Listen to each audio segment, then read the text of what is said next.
Hello, my name is Gil Penalosa, and this is Cities for Everyone, the webinar, where every other Tuesday I invite fascinating people to share their knowledge, their experience, so that all of us can become better advocates on creating cities that are sustainable, equitable, and fun. Originally, I'm from Bogota, Colombia, where I led the construction of over 200 parks, but I've been living in Toronto, Canada, and 20 years ago, I created 880 Cities, a nonprofit. I have worked in over 350 cities, and this webinar is a way of giving back. Today, very important topic, going for zero, decarbonizing the built environment on the path to our urban future. And Carl Elefante, the author of this book that has been widely recognized, is our guest. Carl, thank you very much for accepting the invitation. Please tell us a little bit about yourself and as well as going for zero. Good morning, good afternoon, good evening to everyone. And Gil, thank you so much for this opportunity to be here today. I'm really excited to have this chance. This is such a great gathering, just a real privilege to be part of it.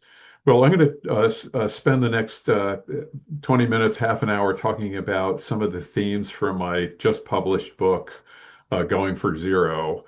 And as the subtitle points out, that it isn't just about what are we doing with climate change, but do we understand what the implications are of how doing the decarbonization work that we have to do has the opportunity to really change the way that we approach cities, change the way that we approach our lives in the cities. And I'm going to go ahead and start sharing my screen now Perfect. uh, and just go ahead and get into it. Um, so I wrote this book after a career as a practicing architect, but also somebody that really got out of the office and spent a lot of time really dealing with the issues of architecture and writ quite large. I became the president of the American Institute of Architects in 2018. But even before that, my practice was trying to bring together two different fields of interest, sustainability and historic preservation, and really finding the common ground among them, which was responsible stewardship. And that responsible stewardship really, informed both of those disciplines. So it gave me the opportunity to not just constantly be focused on projects, but really to get the opportunity to look at the bigger picture. And for those of you in design fields like architecture and engineering and planning, you know that it's such a demanding field. We're so heads down, just trying to get our work done, that it's a rare privilege to have the opportunity to really look up from our desks and look around and ask ourselves, what are we doing? Why are we doing it? Where do we have the opportunity to really have more impact? And the last thing I'll say by introduction is that the other thing about the fields that we're in, these design fields where we're literally there creating the future, is that we come to this because we believe we can make the future better. We get up in the morning to make the world a better place every day, and we go home at night convinced we've done that. How much more are people that are devoted to making the world a better place every day do we need? So we should feel very empowered, have a lot of agency about uh, our ability to make the world a better place. We have some big challenges for the 21st century, but we should feel a really deep sense of both responsibility and empowerment to get that work done. So that's very much what my book is about. Um, Yes, okay. The theme that I really want to talk about today is one aspect of the book, which is helping us understand that the challenges of the 21st century represent a relevance revolution for those of us that shape the built environment. And I'm very happy to see the example that Gil gave of Janet Sadik Khan, as somebody who is, basically transportation people, how many parking spaces do we need was pretty much the question she was being asked. And she really turned around and said, no, we have a lot of public space devoted to cars. How can we devote that public space to people? So we have this relevance revolution that's right in front of us. But just like Janet did, it requires a mode shift. We can't just keep doing the same thing and expect different results. And I would like to suggest that my observation of the world is that we need to stop thinking about making new shiny objects and really understand that our cities need to be reintegrated and healed. And that needs to be our focus moving forward as we think about climate change and the other challenges that we face. Really understanding that we are trying to reintegrate and heal in what we're doing. So I'm going to dive into this and touch on a lot of things and really not spend a lot of time getting into depth. I welcome you to read more in my book and to find more of the depth in my book. But I think it's important to just sort of touch on a few of the real highlights. So let's dig into the relevance revolution a little bit. Why do I even say that we have that relevance revolution? And I like to frame it in terms of these three imperatives of the 21st century: the justice imperative, the climate imperative, and the urban imperative.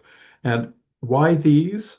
Well, not coincidentally at all, uh, in 2015 and 2016, the United Nations had international summits on each one of these three imperatives, starting with the Sustainable Development Summit in 2015. And then, of course, everybody knows about the Paris Summit on climate change later in 2015, and then the Habitat 3 Summit in Quito, Ecuador in 2016. So the Sustainable Development Summit, we all, as sustainable cities advocates, understand that, it's really a pedigree that goes all the way back to the paradigm that was established of sustainable development during the Brundtland Commission report back in 1987.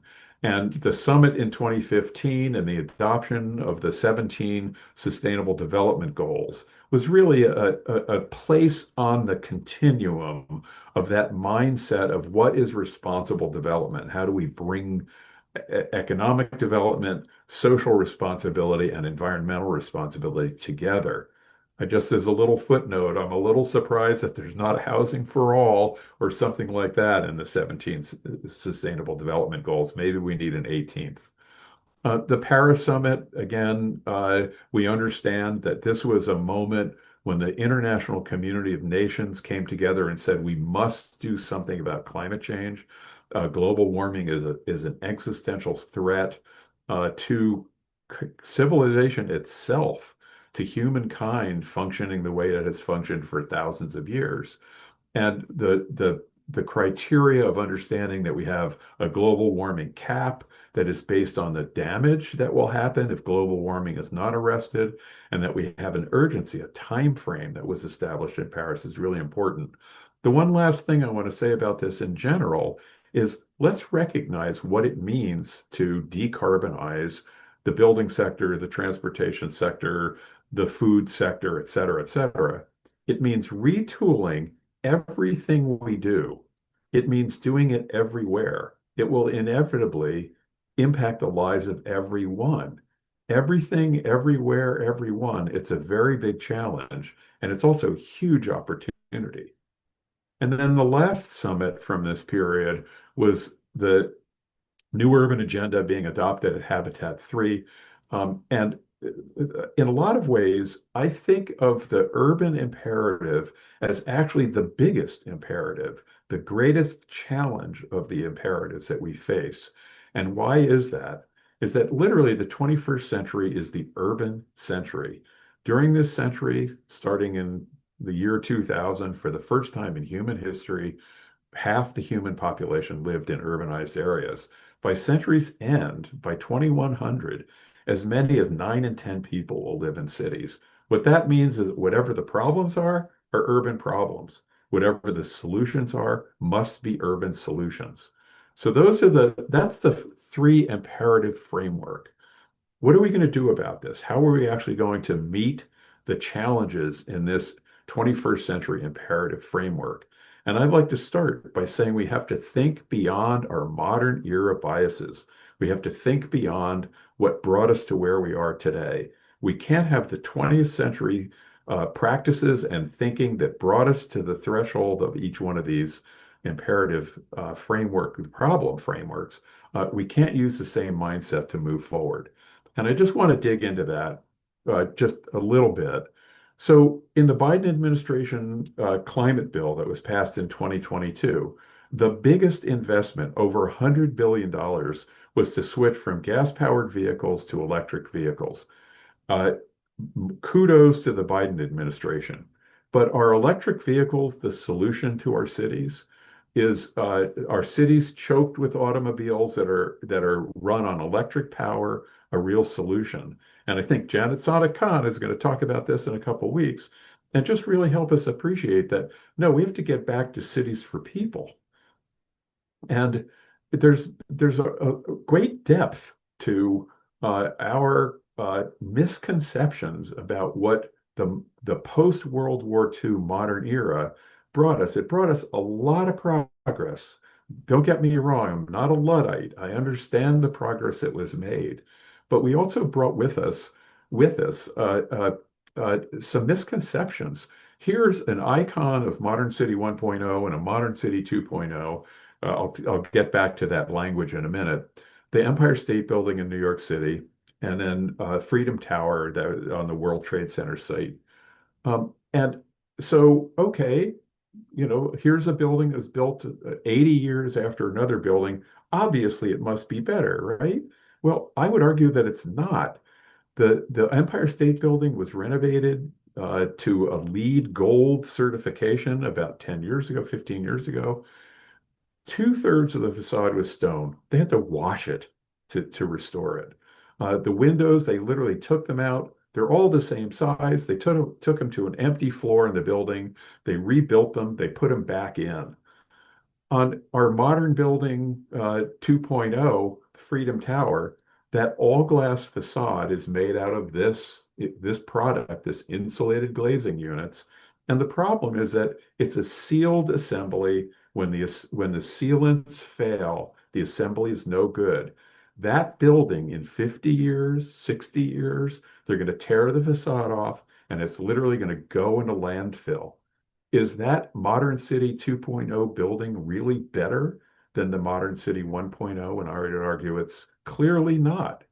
And there are many things about that. In fact, New York is going through a process right now of trying to look at office buildings that can be converted to residential. Guess what? The pre-World War II buildings are better for converting to residential than the post-World War II buildings. We have to get back to understanding the value of cities, that they accommodate human exchange and cooperation. It's really the only asset that we as people, as social beings, as economic beings, as cultural beings have, is to get to know each other and work with each other. That's what we have. Cities also represent resource efficiency, that you simply get less per capita demand and more per capita productivity in urban environments. The 20 largest cities in the United States of America are responsible for 52% of the economic GDP. We have to get back to the value of cities. We're in the modern era. There's no doubt about it. It's a different moment. The modern era is actually an anomaly. There are 6,000 years of civilization urban civilization, for us to look back on. The last 200 years is truly an anomaly. It's a blink of an eye in the history of urban civilization. When it began, it was begun by reformers who had these new things like technologies. They had steel, they had trolley cars and subways, they had telephones and electricity, and they were truly creating a modern world. And they were doing it as reformers. By the next generation, though, the reformers were replaced by architects and planners who essentially rejected urban environments. Literally, they were rejectionists. They weren't reformers. They were going to replace cities with something different. And I would argue Le Corbusier gave us the tower cities with useless greenways between them that we discovered very quickly were not good places to live in. And Frank Lloyd Wright dreamed up the suburb, including, by the way, in this illustration, flying cars that were going to take us from place to place. And we know what that meant. We know what 80 years of building this has represented in terms of how much it's made our cities worse, not better, even though there's ways in which our cities have improved. And unfortunately, Modern City 3.0 looks like visions of sugar plums are on their way. In New York City, a city that prides itself on being one of the smartest cities in the world, the solution is that we're going to build 100-story towers and tear down 50-story towers to make it possible. And that's not theory, that is happening in reality. In Paris, another city that prides itself on being one of the smartest cities in the world, at least I'll say that Vincent Cayabo imagines that maybe cities will be something other than glass towers. But again, we're thinking that the next step in modernism is going to save us, and that we don't have to recover from our modern era biases. I would argue that that's just not possible. We know the difference between building cities for profit and building cities for people. Can we please focus on building cities for people again? There's plenty of profit in that as well. I would argue that they're not even cities for profit, they're cities for greed. Let's make cities for people. The second kind of theme that I want to talk about from the book is really this notion of there's a huge amount to learn from the past. As I've said already, we have 6,000 years of urban civilization to draw on. This wonderful book, the title of which I think is just frames it so perfectly. If the past teaches, what does the future learn? Was written by archaeologists who said, if cities lasted for 1,000 years, by definition, they were sustainable and resilient. What can we learn from them? But I want to take that perspective on looking at our today's cities. And there's two things that I want to just point to and say these are lessons from the past that we've lost, and they're hugely important for us to rediscover them and relearn them. The first is the permanence of building. It is architecture's superpower. I spent a lot of my career restoring buildings, rescuing buildings from demolition. And when they're restored, when that work is done, it's so easy to look at these photographs of these beautiful buildings and say, oh, of course these buildings were valued buildings. But actually, 3 of the 4 buildings were threatened with demolition. We throw buildings away at the drop of a hat. We refuse to see the value in them. And it's to our detriment that we do that. Uh, in the United States of America, by tonnage, construction and demolition waste is double all municipal waste combined. Double all municipal waste combined. That is wastefulness at a scale that is not just unconscionable, it's immoral. And buildings last forever. I don't, not, I haven't used long lasting as a term. I've used the word permanence as a term. I haven't used long lasting as a term. I've used forever as the term. And in the measure of human lives, it's real. Buildings last forever. Most buildings for most generations of urban history were built by people that didn't necessarily think that they would live to see them done. Great cathedrals of the world were built by people that had no expectation of seeing them finished. And it's not just a romantic idea of the baths of Caracalla that still stand. It's living cities like here, Shaban, Yemen, a 1,000-year-old city made out of adobe. It's not even fired brick. It's sun-dried blocks. So I'm not saying that this is some abstract theory. This is real, that cities can last forever if we just simply think of the responsibility of creating that legacy. And then invest in them enough to keep them going. It's interesting that even with modern era building technology, the same is true that most of the carbon pollution that's locked into buildings is in the heavy construction that makes them possible. Our building codes require that we have storm-proof buildings, earthquake-proof buildings, bomb-proof buildings, fire-proof buildings. So they have to be made out of very, very substantial materials that literally materials like concrete, looking at the Baths of Caracalla, 2,000-year-old concrete building, will last forever. So let's just simply take the responsibility of investing in buildings that will last forever and understand how they can have value forever. And this may seem like an oxymoron, but even with today's modern era building renovation, and this is a real project in Washington, D.C. This is actually where Quinn Evans Architects has their offices, where this building was torn down to the concrete frame and rebuilt. And even that, Carl, are you saying even that's worth saving? Yes, even that's worth saving because literally about two-thirds of the carbon footprint of that building is locked up in that concrete. Um, the second topic in general that I wanted to point to was this notion of performance follows form. And there's lots of architectural quips about form follows function, et cetera. And I feel like this is the one that's been lost and really, really needs to be rediscovered. This is what uh, the history of buildings teaches us, that buildings have always had uh, a need to navigate the environment that they're in. And there's daily fluctuations in temperature and weather, there's seasonal fluctuations, et cetera.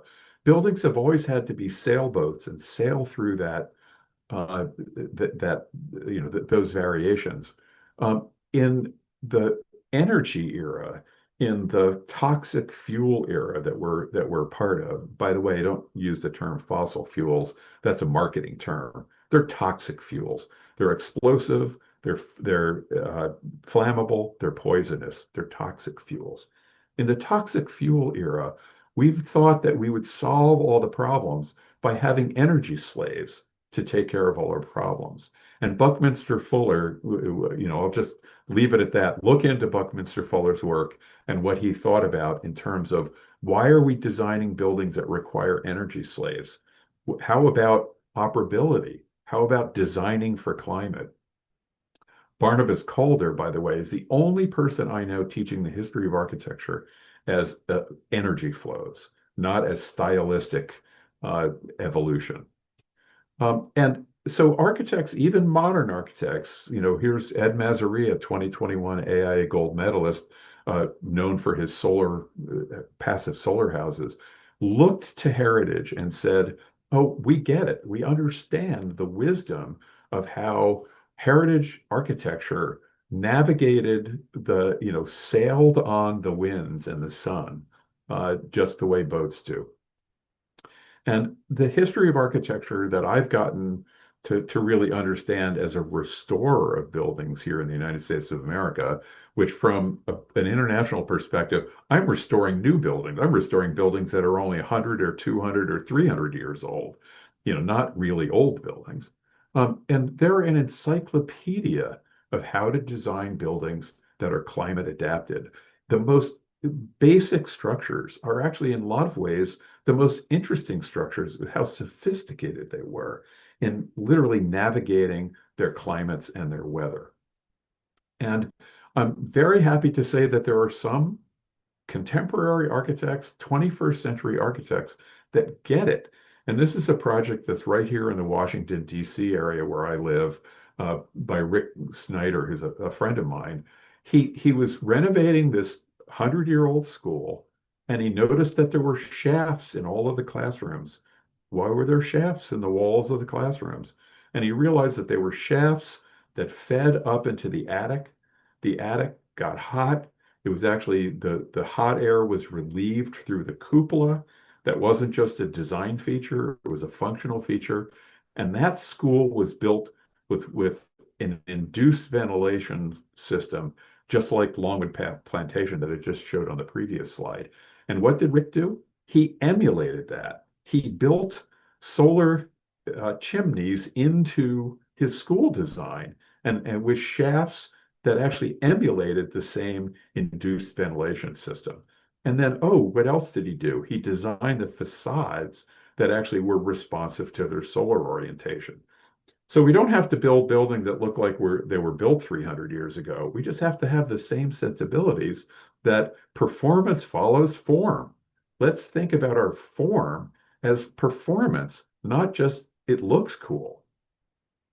And just to give you an idea of how far this goes, this is a project that was done in Portland, Oregon.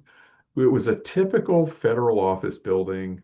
You've seen 100 of them. This 20-story building with precast panels clad all around. When Cutler Anderson and Sierra renovated the building about 10 years ago, they designed the facades of the building to be responsive to the solar orientation. So the west facade has this brise soleil that you can see in the illustration here. The east curtain walls, completely different design. Simply by designing the facades of this 20-story building to the solar orientation, reduced the energy need of the building by almost a third. So almost a third of the energy savings was because they did something intelligent in their design instead of pretending north, south, east, and west are all the same. And there's, again, a history of this to draw on. Buildings have had to deal with their microclimates for as long as we've been building buildings. And another early modernists who really embraced this were Victor and Aladar Olgay, who literally wrote a book about bioclimatic design and basically talked about the factors. In our engineering today, we only talk about two of the five factors that the Olgay brothers identified as how to bring climate and comfort together. Radiant heat, the thing that we lose most of our body temperature or gain most of our body temperature through, we don't even pay attention to it in our psychrometric charts. It's not even on the psychrometric charts. So it's just an example of a modern era bias that's simply not acceptable. We have to, rediscover the importance of radiation in heating and cooling. And just a resource that I would point everybody to, the work of Susan Rofe and the summit that they do every year, Comfort at the Extremes, of how do we understand that we're designing buildings for people. People adapt to their daily comfort, they adapt to their climate. Why do you wear a sweater in the winter? Sweater in the summer if it's 65 degrees Fahrenheit, and why do you wear t-shirt in the winter if it's 65 degrees? Because your body adapted. We have forgotten about the importance of adaptive comfort in designing buildings, and it's to our detriment. It's not healthy for us. And I just want to conclude this by really endorsing what 880 Cities and this webinar series is about. We need to be thinking about cities for everyone, not just cities for people abstractly, but cities for everyone. The 20th century is arguably the time, and this is, quoting, paraphrasing Arnold J. Toynbee, where we recognize that actually we could take care of everybody if we wanted to, that it's a practical possibility. And the 21st century is that when we have to do it, or we're going to have serious consequences. We're going to real problems. I'll just give you one little data point on that. The Biden administration released a study in 2023 that by 2050, they estimate there will be 140 million climate refugees. Syria was 6 million. Central America is 2 million. Imagine a world with 140 million climate refugees. We can't ignore these imperatives. They're catastrophic. We must deal with them. And we're not the only generation that has faced potentially catastrophic existential threats. in a way, every generation faces them. And our job in this is to not shrink from the responsibility, but to welcome it and to inspire a vision of the future for all people that really welcomes people to a future that we can all enjoy together. Well, again, thank you so much for the opportunity to be here today. So, Carl, the last question always is, what is your call to action? Here you have people from public health, from environment, from planners, advocates, elected officials. What is your call to action that, by the way, the Going for Zero is not a book for PhDs. It's a book for the citizens in general. It's a book that is understandable by people of any background. So it's really interesting. But what would be your call to action? What should people do? Yeah, so climate change is urgent, and it really is going to require us to do many, many, many different things. So become engaged in climate change, but go in there with the idea about how can climate change have collateral benefits that are just as important. And as a result of that, how can you essentially build coalitions of interested people with different interests that ultimately can come together with this shared vision that we have to have a different world in order to avoid climate catastrophe, but how can it also be the better world that we all want? Carl, thank you. What an amazing presentation. It was so clear, so many facts, so visual, so easy to get. I hope that everyone that watches this recording will share it with decision makers, elected officials, city staff, the media, advocates, because it will help all of us. You pointed out how we need to create cities radically different if we expect different results, and how it is doable, and what is the impact of doing these gigantic towers that are full of glass that eventually are going to end up on a dump, or retrofitting buildings that we have. So it's doable.